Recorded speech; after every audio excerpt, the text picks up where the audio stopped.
Good evening, everyone, and welcome to Police Off the Cuff, Real Crime Stories. I'm your host, retired NYPD Sergeant Bill Cannon, a 27-year veteran of the NYPD. And today we're going back into doing the Crime and Author series, and we have a really interesting, amazing writer on the show today. And his name is Marshall Karp. And his new book is NYPD Red, the 1159 Bomber. Unbelievable. This is the eighth, obviously, in this series. And he's done very well with this series. And there's a little picture of Marshall up on the screen. And I'm going to tell you a little bit about Marshall. Marshall Karp has written hundreds of commercials, dozens of sitcoms, a play, a feature film, a documentary, and 15 novels, many of them #1 New York Times bestsellers. But if you look at his high school yearbook, most of his classmates wrote, "Good luck in dental school." So what happened? Several teachers convinced him that his passion for writing could be a career. He traded the dental drill for a pen and honed his craft as a reporter and editor for the school newspaper at Rutgers University. After serving in the U.S. Army, he took a job as a copywriter in New York City advertising agency. His innovative style and his natural ability to connect with his audience led to a series of award-winning campaigns that propelled him to the role of executive creative director. It was a dream job, but supervising 100 people left him no time to do what he loved, write. Right? As he approached 40, he asked himself that classic midlife question: is this all there is? It wasn't. So he set his alarm for 4 a.m. and over the course of a year wrote a play called Squabbles. I got the attention of a major studio who asked him to develop TV pilots. When 2 of them were picked up by CBS, he left advertising for Hollywood, writing and producing TV sitcoms for stars like George Clooney and Jason Alexander. But there was still one more mountain to climb. I always wanted to write a book. So he moved back to New York and wrote The Rabbit Factory, featuring Mike Lomax and Terry Biggs, 2 LAPD homicide detectives. He followed up with 4 more books in the critically acclaimed series. And then James Patterson called. After co-authoring Kill Me If You Can with Patterson, Marshall created the NYPD Red series, which features detectives Kylie McDonald and Zach Jordan as members of an elite task force dedicated to solving crimes committed against and sometimes by New York City's rich and famous. After co-authoring 6 bestsellers for Patterson, Marshall took over as the sole author with the NYPD Red 7, The Murder Sorority, which Publishers Weekly heralded as the best yet in the series. For more than 20 years, Marshall has worked closely with the international charity Vitamin Angels, providing tens of millions of mothers and children around the globe with life-saving vitamins and nutrients. More at www.carpkills.com. So that's who we're dealing with. So folks, hold on to your hats, hold on to your loved ones, hold on to your wig. You're about to enter true crime from a police perspective. You're about to enter the off-the-cuff zone, the police off-the-cuff zone.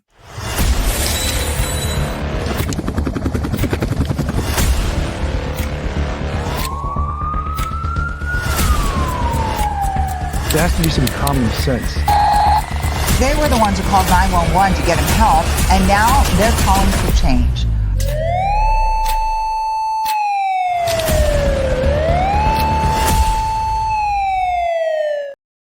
And now, without further ado, we're going to welcome to the show best-selling New York Times author, Marshall Karp. Welcome, Marshall.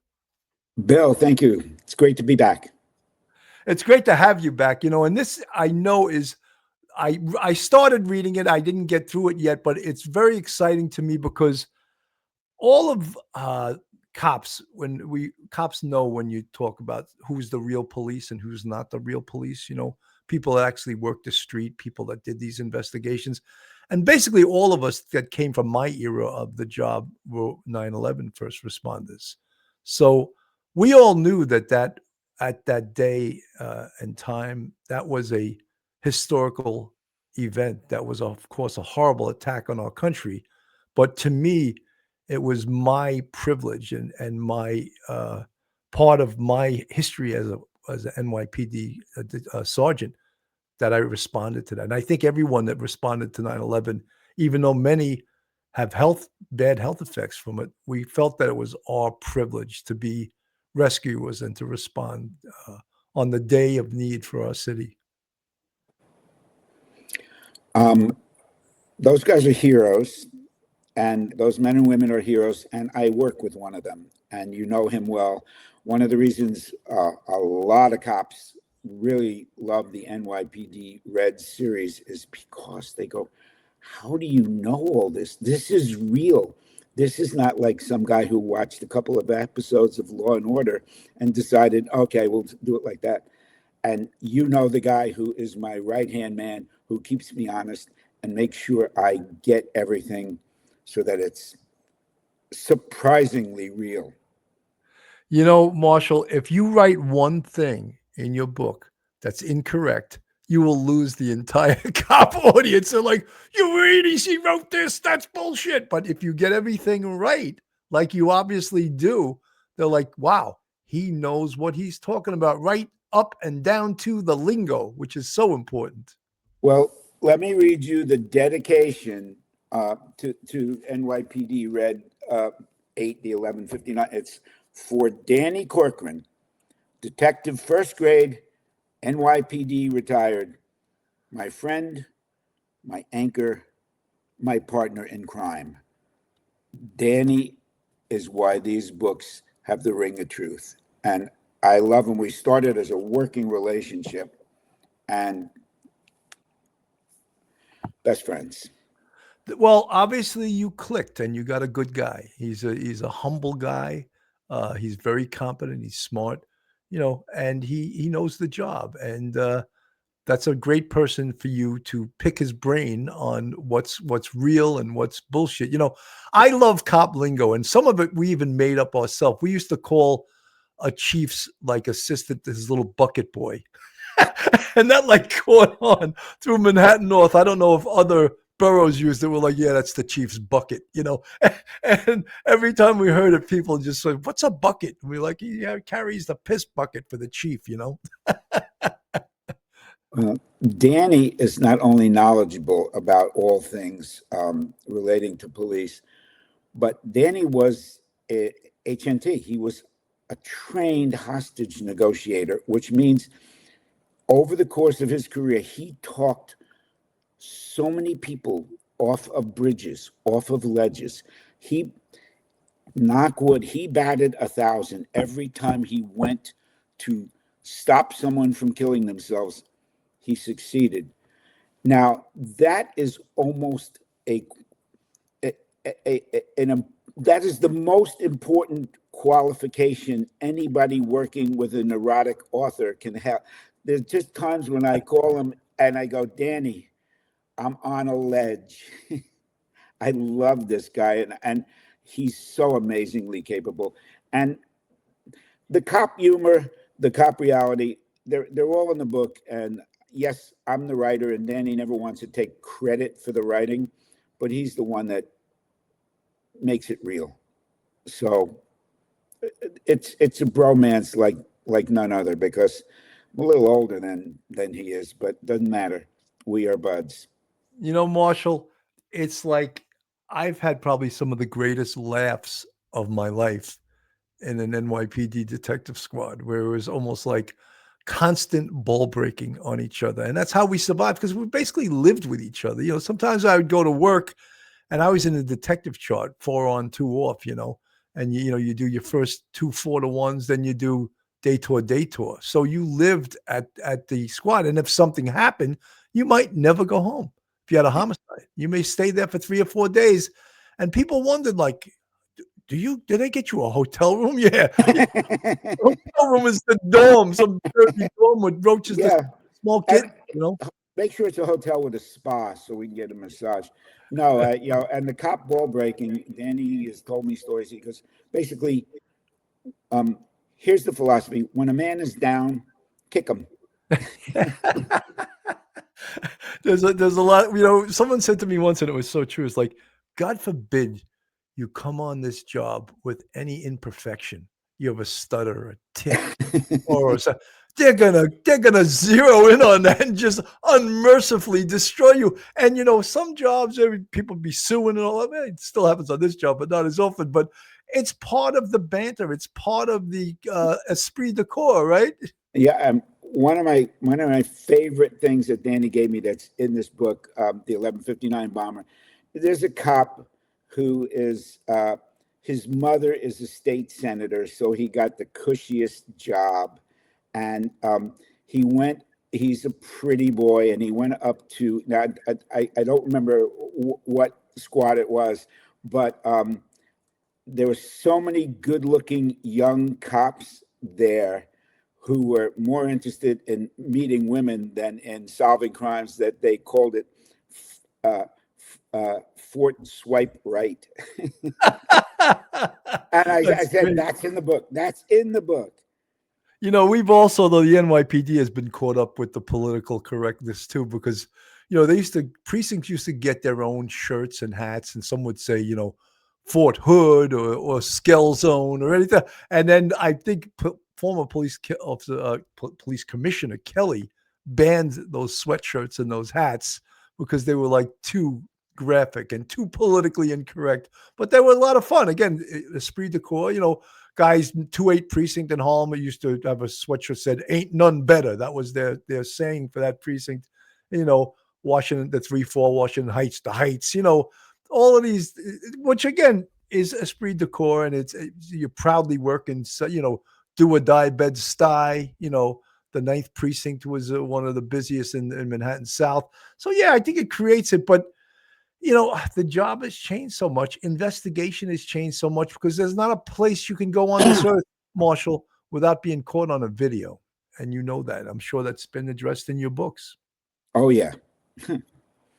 So I don't know, how much of the book did you read? Because it's I'm surprised you were able to put it down. Well, I know. You know what happened? I was in Florida when you sent it to me. Oh, so I just got home. So I started reading. I'm going to read through the whole thing. I love cop books. I love when people get it right. And one of my favorite, and I don't mean to plug this show, but my favorite police show of all time was The Wire on HBO. Mine too. Bingo. It was a masterpiece, right? Oh, it was brilliant. It really was. And Baltimore was the right place to do it. Absolutely. That was a hotbed. Yeah. And they got the lingo down. But I don't want to talk about that. What I want to talk about is your book, NYPD Red. And great story. There's this bomber, 1159. He sets off bombs in New York City. Obviously, something was done to his family. It's payback to New York City.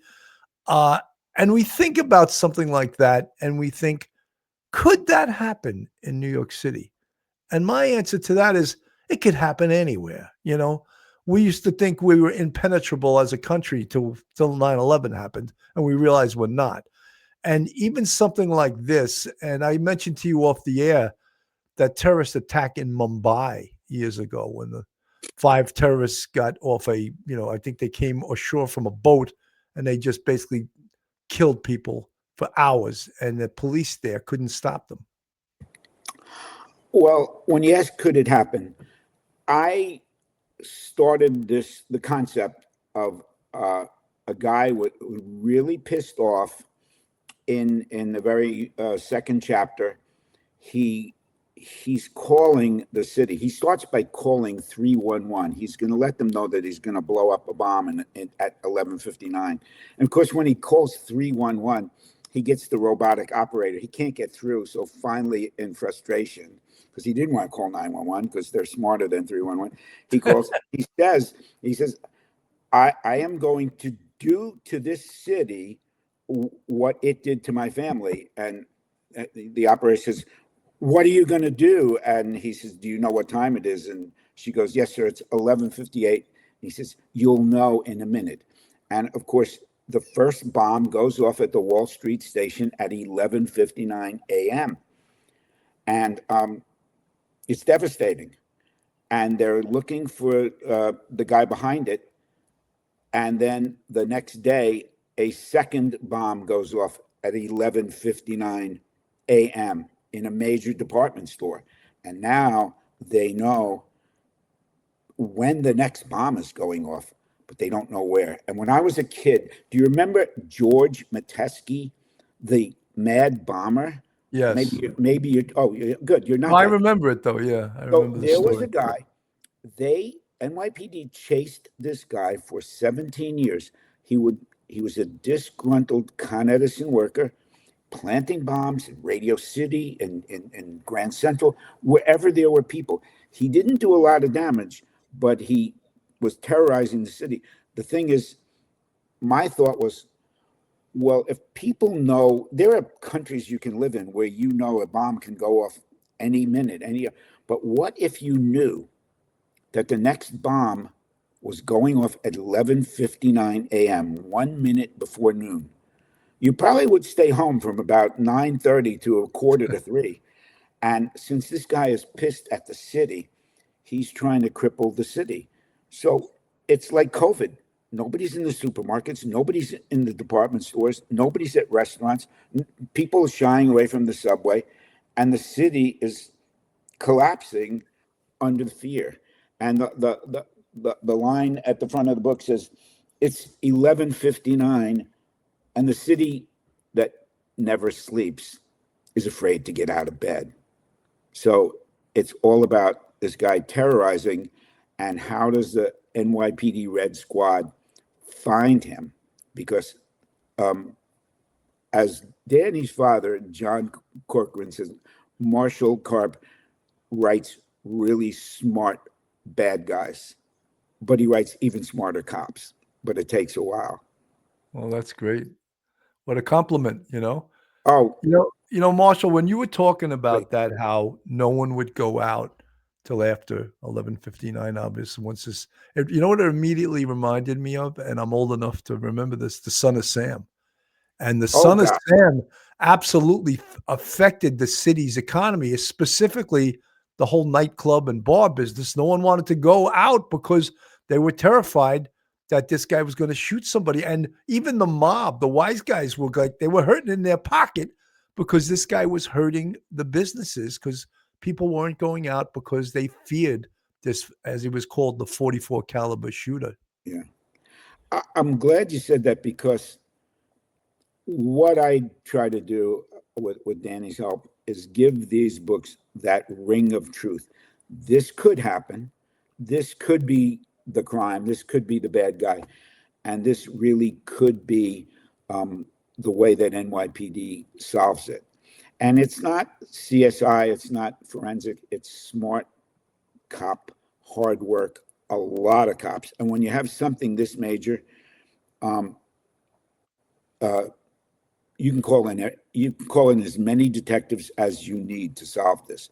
This is threatening to cripple the city. So I loved writing it. I had fun. It came out, I guess it's now a week and a half ago, and it's doing so well. I've already heard from people in law enforcement, and I just love the feedback. So I can't wait to continue reading it. I love being able to talk to your audience. I am a card carrying cop junkie, so sue me. That's great. Let me just give the audience a little more background on this. The 11:59 bomber, the latest thriller from Marshall Karp. Now, if you're new here, the NYPD Red series is all about a special, very well-funded task force that handles crimes involving New York City's rich and famous. Think of them as the detectives for 1%. Our guides through this world of glittering danger are detectives Kylie McDonald and Zach Jordan, two of the absolute best cops on the force. This 8th book throws them into their most terrifying case yet. A shadowy bomber is holding the city hostage with perfectly timed explosives, each one going off at exactly 11:59 a.m. The book is a masterclass in tension, a police procedural that feels incredibly real and taps into our modern fears of urban terror. Overall, it's a gripping, entertaining, and solid edition that proves the series is in great hands with Karp alone at the wheel. But it isn't perfect, and we'll get into the good and the not so good right here. I think it's all good. But you know something? Give me the not so good. I can take it. No, you know what? I think that, one of the things that is disturbing to me, not about your book specifically, about law enforcement in general, is that law enforcement has so many obstacles put in front of them, and not from the bad guys, but from the politicians. From the And system. yes, the system. And even worse now, I've heard people, the technology that has come out to help law enforcement fight crime is unbelievable. Initially, I was against body-worn video. But what body-worn video has shown us on a national level is how legit and usually right the police are. And it's sort of put a stamp on that. Then we have something called ShotSpotter, a technology that can give the geographic location where a gun was fired within feet. And there are politicians that are against that. Absolutely unbelievable. Facial recognition, same thing. Because guess what? They don't like that a certain part of the population is being arrested over and over, and they blame the technology. No, that population is doing the crime. So that's why they're getting caught. And for you to point toward the technology, the other thing is also, and it was modeled after London, after 9/11, the Ring of Steel. Cameras everywhere, thousands and thousands of cameras all over New York City. So a person, specifically the 1159 bomber, would have a much more difficult time in 2025 getting away and moving on and doing his first, his second, his third, his fourth bombing than someone in the 60s or the 70s would have. Absolutely. It's so funny when you talk about obstacles for cops to be successful.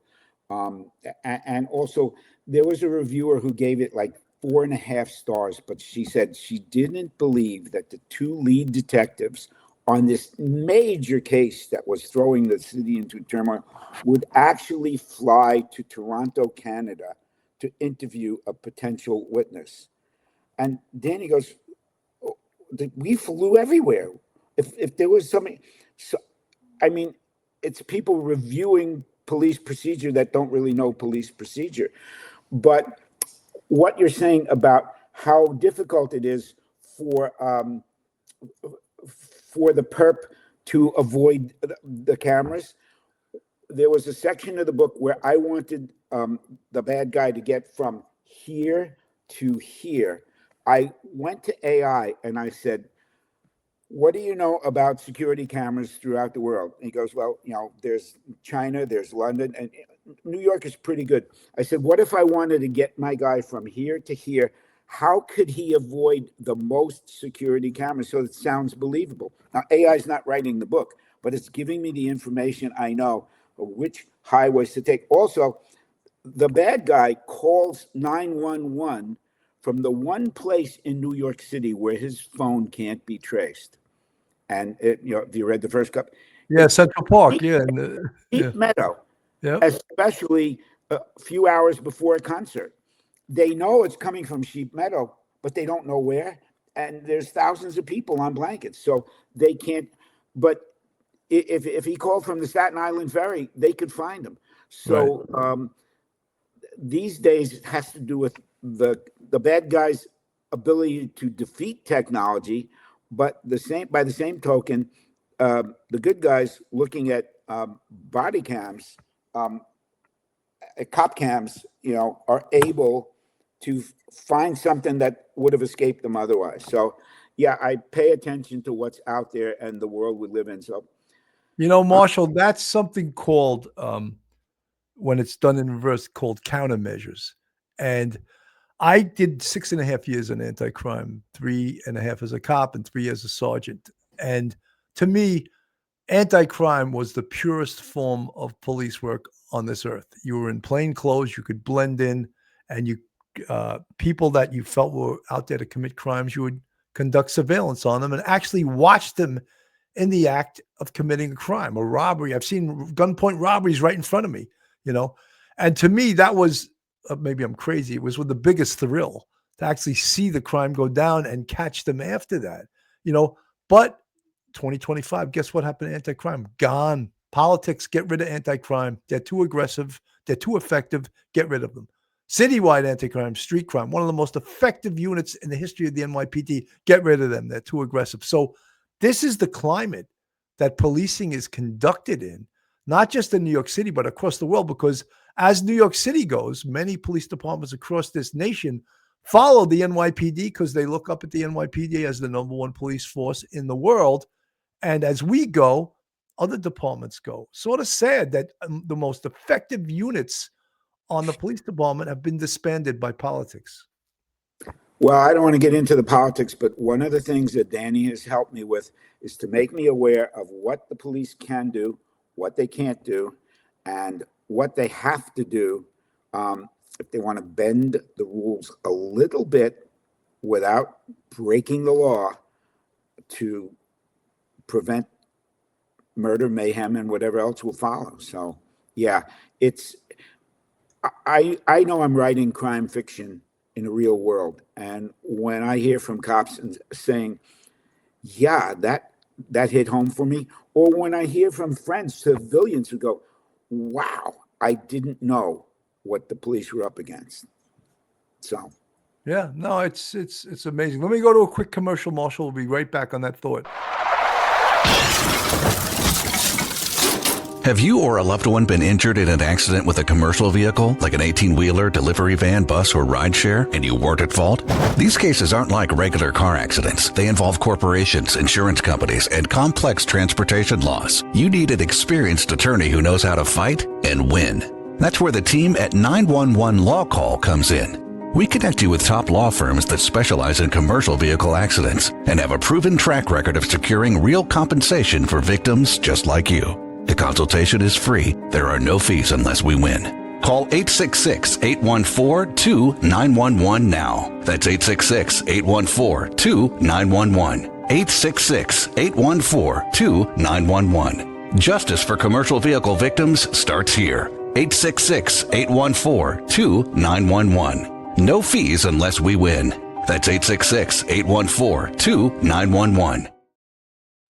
I am here with Marshall Faulk, the author of NYPD Red 8, the 1159 bomber. And you know something? I feel a little ashamed. Stop. Go ahead. You just said Marshall Faulk. Marshall, I called you the running back. Wait, look at me. My running back days are over. Marshall, it's Marshall Karp. Excuse me. I don't know why I had Marshall Faulk on my mind.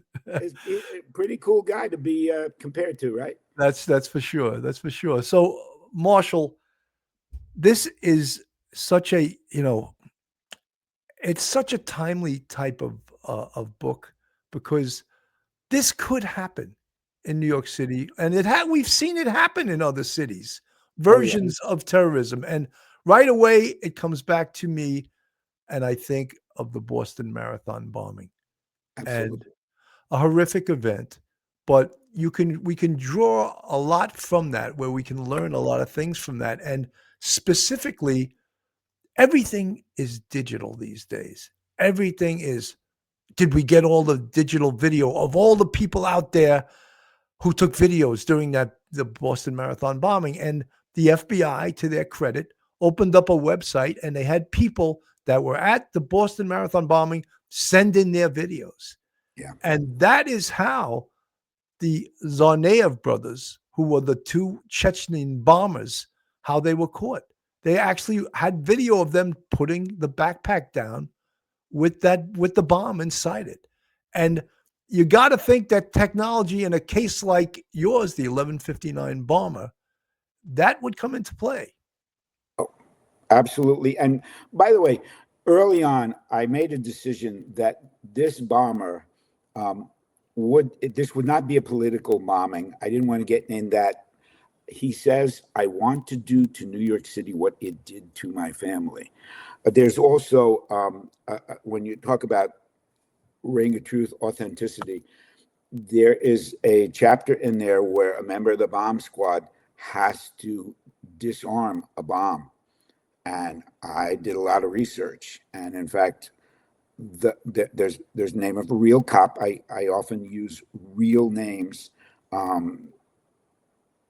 as a way of thanking people in the department for what they did. There's a real cop who goes out there, and it's clear that it's heroic. He's going there to disarm a live bomb, knowing that he could blow up in a second. And Yes. so doing the research was so much fun, and you learn New York City Police Department has a lot of technology at its disposal. It really does. And it has a lot of talent. And certainly it's clear how brave these cops are. You were talking about the 9/11 cops. Danny Corcoran he was there. He was in 9/11. He was on the pile for a long time. And knock wood, he's fine. Yeah, I mean, we were all on that pile, and some of us even volunteered to go on there without pay when it first occurred.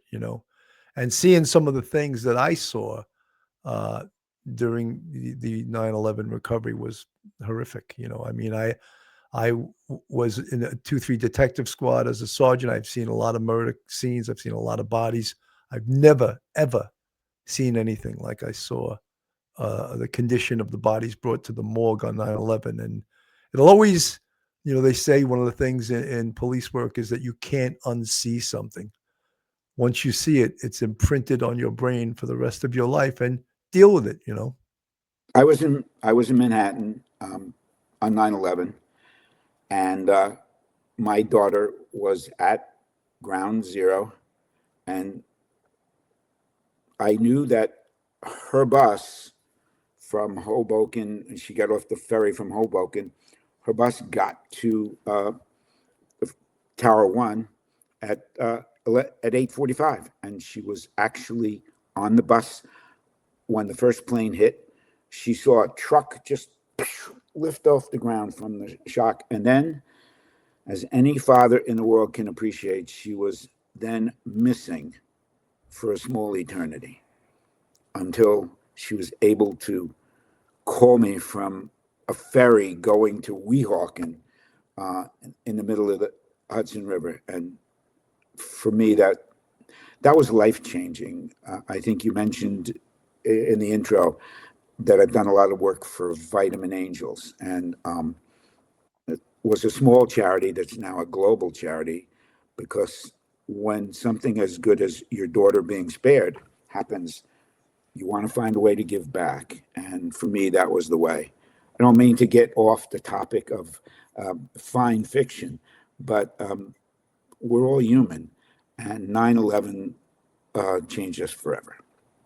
Yeah, I mean, I agree. It definitely changed all the people that I know that responded there. And we also have a camaraderie from people that did respond and are still alive and have the memories of that. Every anniversary, I call the 3 detectives from the 2-3 that were with me, and I've had them do a show on our response together and how all 4 of us are still alive in 2025. And that's no small thing, because many people have died from 9/11 cancers, post 9/11, and they survived that day. But there's some very sick people. And shout out to the steel workers. To me, they were huge, huge heroes, because they were down there longer than anybody else. They were down there for like 9 or 10 months, cutting the steel and all of that stuff. And then, of course, 343 FDNY firefighters and 33 police officers between NYPD and Port Authority and all. Horrific. I don't want to go make this about 9/11, but yeah, it puts an imprint on you. Let's get back to your book. How about, and again, I'm going to read through this book. I think I finished the first 5 chapters and picked it up yesterday. But the personality of this person who is the bomber, what did you draw upon to think of what would the personality be like of someone that would put a bomb at a subway station inside a busy department store? And is it just guided by the revenge he wants, but he also has to think, I'm going to kill people that had nothing to do with my revenge? Oh, he's a sociopath. I mean, a lot of times in a book, a sociopath or a psychopath doesn't have to have a reason for being destructive. But in this case, the guy is obsessed, and to give away a little of it, whatever happened to his family, okay, he sued the city, and it just got swept under the rug. And so I had to give him more of a motive to be angry. Not only did it get swept under the rug, but he was so outraged, so pissed at the judge who get, next case, that he beat the crap out of the judge and wound up doing 6 months at Rikers. So his whole life and his career are like really going down the tubes, even though he's a well-off guy. By the time he gets out of Rikers, somebody's taught him how to make bombs. And he thinks, I'm going to get even with this city if it's the last thing I do.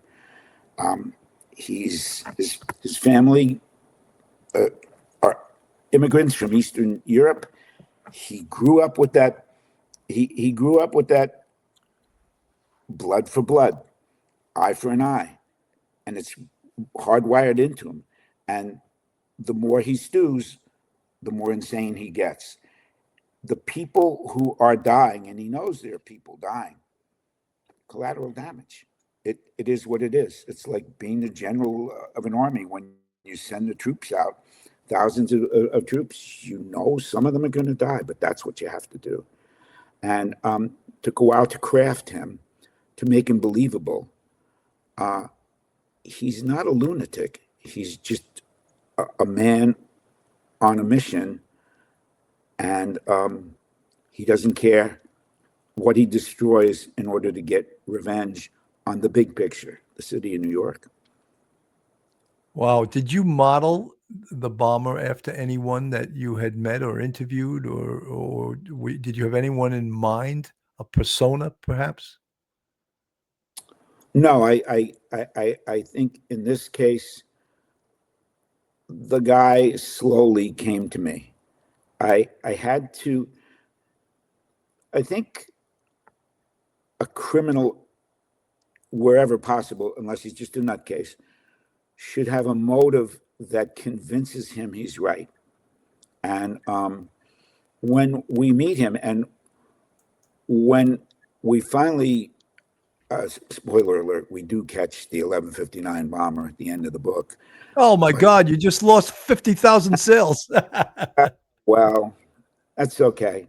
They can take it out of the library. By the way, I'm happy if people read books, and I'm happy to give you one to give to one or both of your listeners. I hope I have actually almost 96,000 subscribers. So oh my God. Well, I thought I could hit 100,000 this year, but we had that hacking.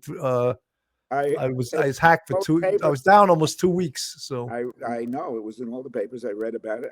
Yeah. I had nothing to do with it. No, I didn't have anybody in mind, but if it ever became a movie, there are so many actors who could play crazy, depending on the, John Malkovich comes to mind. He's good at crazy. Oh, but absolutely. Sometimes I have a real person in mind, but sometimes they're just crafted, but not off the top of my head. I write a Bible for some of these characters. I write all about their backstory. Like this 1159 bomber has someone who's helping him, and this guy's backstory, you haven't gotten to it yet. He's a young guy from Cuba that was, I don't want to give away too much.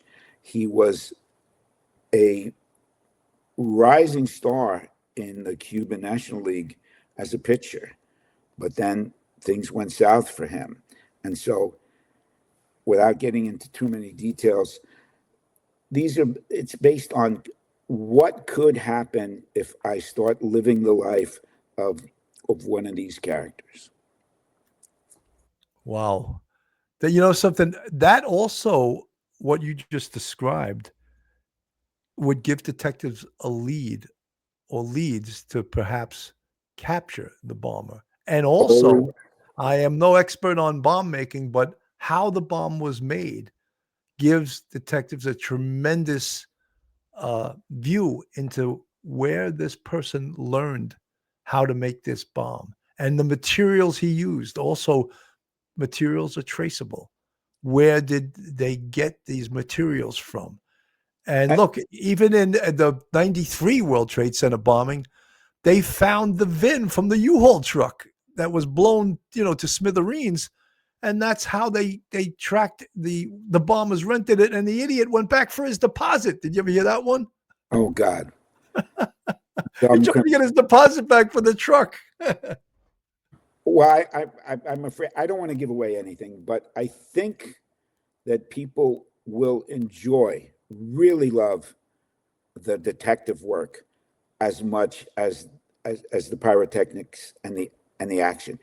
How the smallest thing makes a difference. And when I say this bomb squad guy defused one bomb that didn't go off, now they've got the phone that's in that bomb. They've got all the components, which is why he was willing to risk his life. Once they have an unexploded bomb, that opens the door to so many other things you can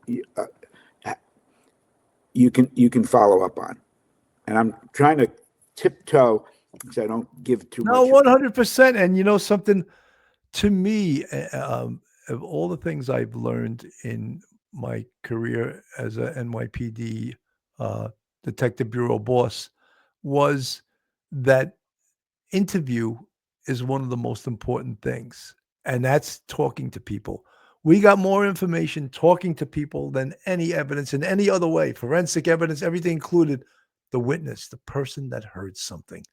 And we used to say the best way to do that is to shake the tree. Shake the tree and coconuts are going to fall out. And those little coconuts are little bits of evidence. You have my number. You're going to call me when you get to certain parts. You're going to go, oh my God. As a detective, you're going to love this. This is real. This is not bullshit. This is the way crimes are solved. I really believe it. Yeah, there's heroics. There's like, let's do this. And the focus is on 2 cops. But we also know there's a couple of hundred working, to gather information. This is such a huge case. This is the 8th book in the series. And critical, this is what they call, this is a standalone. It's what they call a connected standalone. Means if you've read the other 7 books, that's great. You know a little bit about the characters. But this is like watching Law and Order episode 103. You jump right in. You don't have to know what happened from 1 to 102. This book stands on its own. You jump in and you're in the middle of chaos. That's fantastic. It's just, this should be a movie. And it will be, and I hope I get a part in this. Well, for God's sakes, you have your own trailer, your overscale hair and makeup, whatever you want, Billy. You happen to know any studios with a couple $100 million? Well, yeah, something. Look, what gets made and what doesn't get made, it's such a fine line. You've been in that business for so long. Things get made, you never know, and things that are great don't ever get made. And you're like, why didn't anyone pick this up? And it's hard to understand sometimes. One of my first book was picked up and it got made into a pilot, but it got made. I didn't work on it. I gave them the rights to the book. They hired the wrong writer. And it's like, sometimes this stuff gets made so badly that I wouldn't show you the pilot if you paid me. Yeah. But there's a lot of great stuff, especially streaming. And I'm a crime fiction junkie more than a true crime. And I'm watching a British one right now, Down Cemetery Road, and I'm going, whoa, this is good. That one. Yeah. That's when they get it right, it's amazing. I want to go to a quick commercial, and I'm going to come back and talk about the pretty much the task force, the NYPD Red task force, which everything in NYPD is called the task force. We'll get back to that in 1 minute. And now a word from our sponsor. FanDuel's got an offer you don't want to miss this NFL season. New customers can bet just $5 and get $300 in bonus bets if you win. That's right. Pick a bet $5, and if it wins, you'll unlock $300 in bonus bets to use all across the app. You can build parlays, bet player props, ride the live lines, whatever your style. FanDuel has you covered. The NFL season is here. The only question is, are you ready to play? You must be 21 years or older and present in select states. For Kansas, an affiliation with Kansas Star Casino, or 18 plus and present in D.C., Kentucky, or Wyoming. First online real money wager only. $5 first deposit required. Bonus issued as non-withdrawable bonus bets, which expire 7 days after receipt. Restrictions apply. See terms at sportsbookfanduel.com. Gambling problem? Call 1-800-GAMBLER or visit fanduel.com/RG. Call 1-888-789-7777 or visit ccpg.org/chat in Connecticut or visit mdgamblinghelp.org in Maryland. Hope is here. Visit gamblinghelplinema.org or call 1-800-327-5050 for 24/7 support in Massachusetts, or call 1-877-8-HOPE-NEW YORK or text HOPE New York in New York. The book is NYPD Red, and this is the eighth story in this series. The author is Marshall Karp. I don't want to use the running back's name. It's Marshall Karp, a New York Times best-selling author. The story kicks off with a literal bang. A bomb detonates in a packed New York City subway station at the strangely specific time of 11:59 a.m. Before the city can even process it, another bomb goes off the next day in a department store. The time, you guessed it, 11:59 a.m. A pattern is set, and panic floods the city. Businesses shut down, streets go quiet, and the media goes into the feeding frenzy. New York is a city under siege, held captive by a clock. Wow. That's I could feel the intensity of that also. You know, one of the things I always think of too is, because I've been involved in so many of these big investigations, is who is going to run this investigation, you know? And you hope that you have a chief of detectives that has the experience and the brain to listen to detectives. You have to listen to the detectives on the ground. If someone at one police plaza thinks he's George Patton and he's going to run the case from one PP, you got the wrong guy. You know, you need a boots on the ground chief of detectives with experience in investigations, because, you know, something I found out, you got to listen to people. And, you know, if you don't listen to the detectives on the ground, then you're not going to be a very good boss, you know, and we've learned that numerous ways. And then sometimes it'll be kicked up to the police commissioner. The police commissioner shouldn't be investigating this shit. He should let his detectives do it. But egos are egos, and sometimes I'm the boss, you do what I say, even though it's so horrifically wrong sometimes, you know. Wait a minute. I'm going to write this down for the next NYPD Red book. You're telling me that these cops, the brass, they have big egos? That's the first time you heard that one, huh? Why did I think? Well, first of all, you're right about something this big. I mean, go back to 9/11. There were 3,000 homicides in New York City. They put their best detectives to work through all this stuff. There was mountains of paperwork and notifications and everything. Yeah, you put your best people on something like this. The idea for NYPD Red, and it's interesting, when I wrote one book for James Patterson, and he said, here's the idea, write it. But of all his co-authors, I did something that nobody's ever done. I went to Jim and said, I have an idea. It's a task force that is sworn to protect and serve New York's rich and famous. It's, you know, so, I mean, if the chairman of the bank of Chase gets mugged, the New York City shortstop gets mugged, the one of the women on The View has her purse stolen. I mean, you're not going to send just the available uniform. You're going to send someone trained to deal with people that have expectations. And it seems so cool. There's a art squad, there's a this squad, there's a that, there's a white collar crime, and you need a certain kind of temperament. People trained to understand the way the victim might think if he's making seven figures a year rather than minimum wage.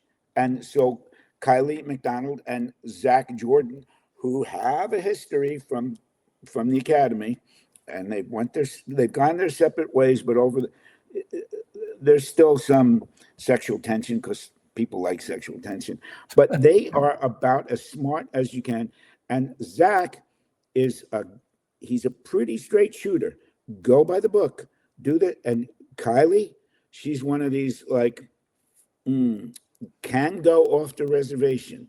She will try to bend the rules until they snap. So that they yin and yang off one another, but they are both incredibly smart. And when you talk about the chief of D's in this book is really smart. He knows who to put in charge. He knows the captain who put in charge of the squad, and he doesn't take any crap.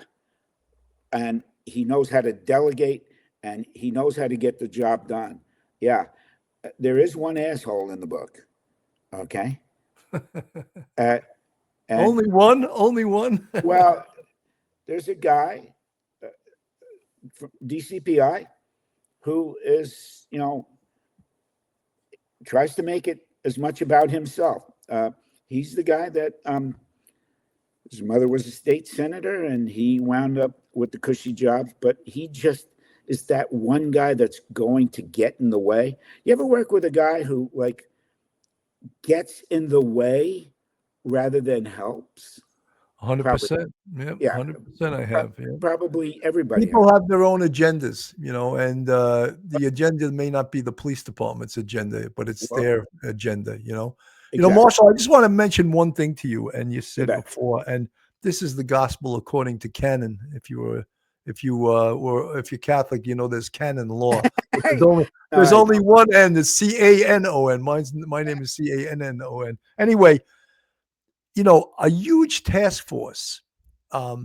Sometimes what I'm trying to get at is sometimes more isn't better. And when these things happen, of course, you need all the bells and whistles responding to the scene. You probably have the FBI there. It's bomb related. Every ATF, every law enforcement. But at some point, you have to take that huge task force and make it smaller, and maybe 10 or 12 of the best detectives that have been on this case from the very beginning and can answer all the questions, all the investigative questions, because it gets confusing. And then when you have other agencies, it sometimes becomes a pissing contest. Who's in charge? Who did this? Who did that? And then you get what I call the secret squirrels, people that don't want to share information because they want to make the splash. They want to make the arrest. Huge danger of that in police work. Note to self, Bill Cannon's going to love this book. Well, I'm sure Danny sees the world.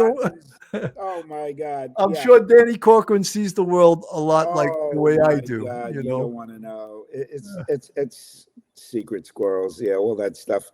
But I mean, most there are organizations that have org charts, and and there's leadership and there's delegation. Back in the day, I worked for one big global advertising agency.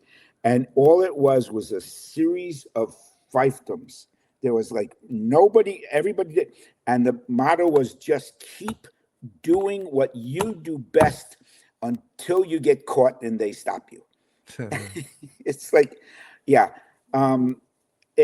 you have to have, that's why most books, most movies, they have the guys you want to watch get it done. Not every episode of CSI will show you the 40 people that are involved up and down the line. They'll show you 4 guys who are on the crime scene. They get there and then they confront the guy. But the audience you want to cut to the hero. And there's a couple of real heroes in this book. And they're flawed. In fact, of all the books, this one, I think, because my books I believe in character. I don't want a 2-dimensional cop who's just a cop.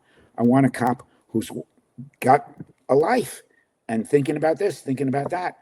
You don't go to work and turn off what's going on at home. You don't come home and turn off what's going on at work. So whatever you said, I agree. 100%.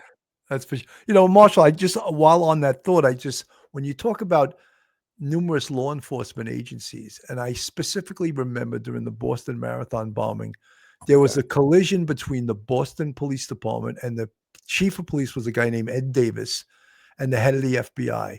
And Ed Davis said, I want the pictures of these perpetrators, the Tsarnaev brothers, who they had ID'd in these videos. I want it out there immediately. And the FBI said, oh no, we want this kept secret.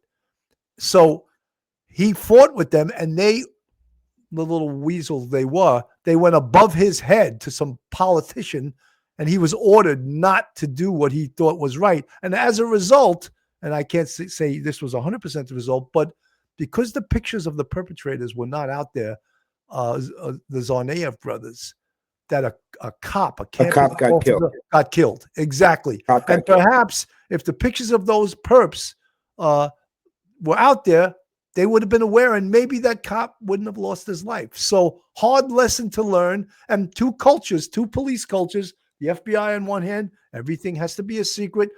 The Boston police on the other hand, no, let's use the public as our eyes and ears, and let's put the pictures out there. I don't have time to give examples, but I know from working with Danny that the FBI and the NYPD had 2 very different approaches to solving problems. It's in their DNA. Yes. Well, I just wanted to make that point because it's an important point. And, sometimes that can get in the way of good investigation, can get in the way of good police work. It can get in the way of people doing what they think is right because it's being legislated from the very top and from 2 cultures colliding, Well, this book has a very satisfying ending. In fact, there's a B plot. There's another crime, but there's a very satisfying ending for the reader. And because it's doing so well, I'm working on the next book in the series. So it kind of very sad. I thought I'd write one book that was on my bucket list. And this book is my 16th bucket.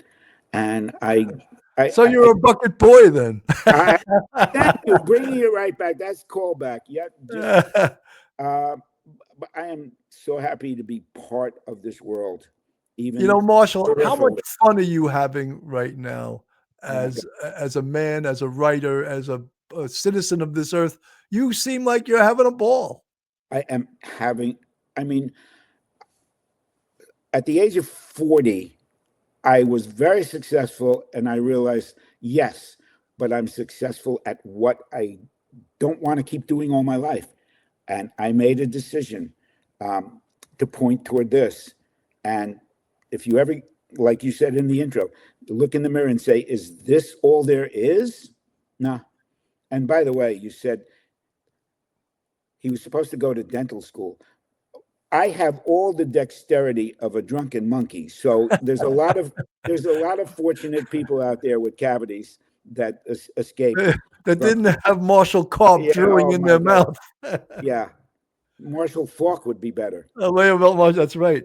Marshall, this is, we're almost at an hour. It went so damn fast. And I always like when I interview writers to just, my whole mantra is just have a conversation. And I hope that's what we did. Sometimes I talk too much. My family says, you should let him talk. You talk too much. All right. So I hope I didn't. And I hope I let you tell your story. I agree. My agenda was not to sell books. Like I said, go to the library and take it out. My agenda was to talk to a guy who gets it, who's done it, and who likes what I do and keep doing, who encourages me, and who supports my life of crime.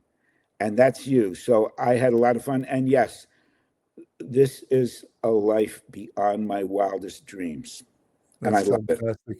I was going to ask you an obnoxious question. Oh, go ahead. How many money counting machines do you own? Oh, please. Well, okay. Now you're getting into it. People want to tune in after an hour. So that's cop humor. That's cop humor. You have to be able to... I know. All I can say is, if James Patterson lets you create a series for him, and lets you write the books, come up with the stories,